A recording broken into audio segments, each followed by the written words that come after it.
आज की जो हमारी हॉरर स्टोरी है वो काफी डरावनी, भयानक और इतनी ज्यादा खौफनाक है कि आपको शायद रात भर नींद भी ना आए। तो ये सच्ची घटना सुनने के लिए, इसी तरह से हॉरर स्टोरी देखने के लिए आप हमारे खूनी फ्राइडे को सब्सक्राइब कर सकते हो। अब हम कहानी पे आते हैं। तो ये है दिल्ली की घटना। अमित साहू नाम का एक 22 साल का लड़का था जिसके घर की थोड़ी कंडीशन खराब थी, तो उसने सोचा कि पार्ट टाइम एक जॉब पकड़ देता हूँ। तो उसने पिज्जा शॉप पे जॉब पकड़ लिया। अब एक दिन क्या होता है कि रात को लगभग 11 बज रहे थे, एक ऑर्डर आता है जो काफी बड़ा होता है, यानी कि 3 लार्ज साइज का पिज्जा ऑर्डर किया गया है, जो कि काफी मतलब जो सबसे बढ़िया वाला था।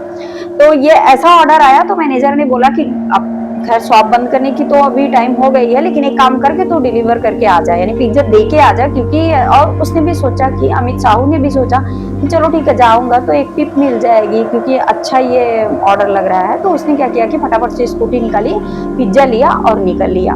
और गूगल ने जो रास्ता बताया था उस रास्ते पे, अब एक तो 11 बज रहे थे रात को, वो रास्ता बिल्कुल जंगलों के बीच से होते हुए जा रहा था। मतलब कि ना पूरा आउटसाइड में था, एकदम शहर के बहुत बाहर था। तो ठीक है, वो लेके जा रहा था, आधे घंटे लगभग होता है और फाइनली वो पहुंच जाता है उस जगह पे जहाँ पे गूगल ने, जहाँ पे मतलब एड्रेस दिया गया था और गूगल जैसा दिखा रहा था उस हिसाब से वो पहुंच जाता है। जब वो वहां पे अपना स्कूटी रोकता है तो देखता है कि एक मतलब बंगलो है जो कि काफी मतलब पुराना हो चुका है, और वहां पे एकदम डीम डीम लाइट जल रही है और कोई भी आजू बाजू में लाइट नहीं जल रही है, और ऐसे लग रहा है ना बिल्कुल घास वास उगी हुई है जो सामने की तरफ। फिर भी उसने सोचा कि हो सकता है कोई रहता हो, चलो देखता हूँ जाके कि आखिर मतलब इतनी रात को किसने पिज्जा ऑर्डर किया। हो जाता है और बेल बजाता है तो कोई दरवाजा ही नहीं खोलता है। अब वो बेचारा लगभग आधे घंटे वहां पे खड़ा था। अब कितना, लगभग 11:30 से ऊपर हो चुका था। तो आधे घंटे जब वो खड़ा था तो मतलब यहाँ पे आते आते उसको 11:30 हो गया था और 12 प्लस हो गया था, यानी कि वो दरवाजे पे ही खड़ा है आधे घंटे, तो 12 बज के भी हो गया था ऊपर, लेकिन किसने दरवाजा नहीं खोला। वो सोचता है कि भाई कौन है कि कोई दरवाजा नहीं खोल रहा है, ना कोई आवाज आ रही है, मैं वापस ही जाता हूँ। गुस्से में भी बहुत था कि अगर कोई निकला तो सुनाऊंगा बहुत उसको, अब कोई भी रहेगा तो उसको गुस्सा आएगा, क्योंकि रात काफी हो चुकी थी। तो जैसे ही वो मुड़ता है तो देखता है फिर पीछे से आवाज आती है बिल्कुल कर करके, वो एकदम दरवाजे की, और दरवाजा खुल जाता है। फिर ये जाके दरवाजे के पास, मैडम हेलो कोई है क्या उधर, और कोई है क्या इधर, कोई नहीं बोल रहा है। फिर वो हिम्मत करके अंदर घुसता है और अंदर एकदम मध्यम सी लाइट जल रही होती है और डाइनिंग टेबल लगा हुआ है जो कि काफी पुराना दिख रहा है। मतलब जैसे लग रहा है ना बहुत सालों पुराना किसी ने यहाँ पे खाना पीना खाया हुआ है इस तरह से। वहां पे कोई था ही नहीं, बस एक बिल्ली थी जिसकी आंखें चमक रही थी और मध्यम सी लाइट जल रही थी। वो बिल्ली इस आदमी को, अमित साहू को देखते हुए एक कमरे में जाती है। तो ये भी गुस्से में थोड़ा उसके पीछे पीछे अंदर तक जाता है कि आज जो भी होगा आज उसको तो छोड़ूंगा नहीं मैं। इसके बाद अंदर जब जाता है तो देखता है कि क्या माजरा उसके सामने था कि 2 लड़कियां बैठी हुई हैं और दोनों टीवी देख रही हैं। तो उसने बोला बेटा मम्मी तुम्हारी कहाँ है, तुम्हारे पापा किधर हैं।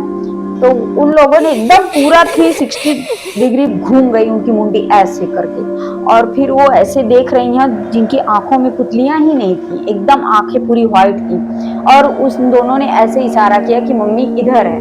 तो जब वो देख रहा है दूसरे कमरे की तरफ, उसी कमरे में एक और कमरा था उधर देख रहा है, तो वहां पे एक औरत जिसकी पुतली नहीं थी, जिसके यहाँ से खून निकल रहा था और एकदम भयानक चेहरा, ये देख के इसने पिज्जा वहीं पे फेंका और एकदम से इसकी ऐसी हालत खराब हो गई, इसको काटो तो खून नहीं। तो फटाफट से स्कूटी की तरफ भागा और एकदम से वो निकल गया।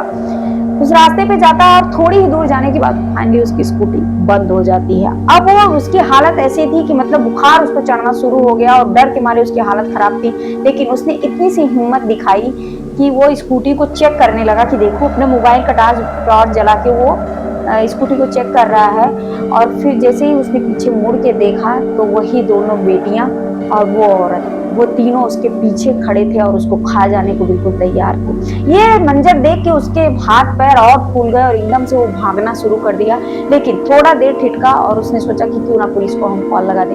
पुलिस को उसने कॉल लगाया और पुलिस आई। तब तक के लिए वो भाग ही रहा था, पुलिस को आता देखकर फिर से वो स्कूटी की तरफ लौटता है और जाके पुलिस वालों के साथ वो उस जगह पे जाता है, दिखाता है सब कुछ, लेकिन वहां पे सिर्फ उस बिल्ली के अलावा और कुछ नहीं था। बाकी सारी चीजें तो बिल्कुल ऐसी थी, लेकिन वो दोनों लड़कियां और वो औरत गायब हो चुकी थी। ऐसा मंजर देख के पुलिस वाले तो समझ ही गए थे कि इसके साथ क्या हुआ है, और फिर ये दूसरे दिन इसको मतलब पुलिस वाले आराम से गाड़ी के जरिए पहुंचा दिए इसके घर पे।